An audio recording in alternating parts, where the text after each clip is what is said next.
Guys, as you can see, this video is having the RPM of $305 and the playback base is $3,888.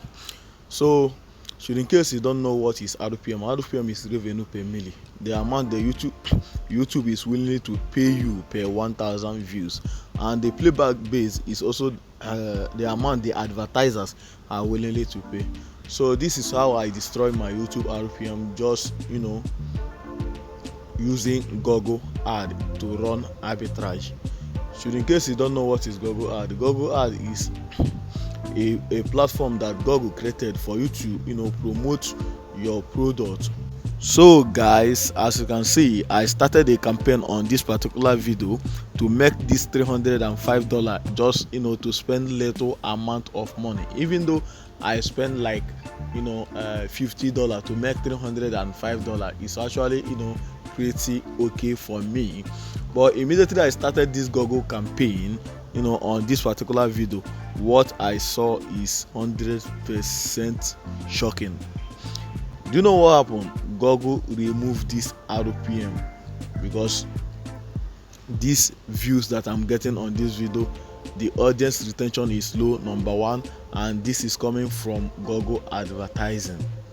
So if you are running Google advertising, let me just tell you this: you are destroying, number one, the audience retention of your videos, and also you are 100% harming your YouTube RPM. So for my own experience, I realized that using Google ad to run arbitrage on your YouTube channel does not in any shape, form, angle work. This actually destroyed this RPM of this video. The video that has only 10 views and I make $2.14, and which is absolutely insane. And now this video RPM is 100% $1.40 something, and not only that, the playback base actually go down. So for my own experience, I suggest that you should not use Google ad to run any arbitrage campaign, even to promote your YouTube videos to get subscribers and views.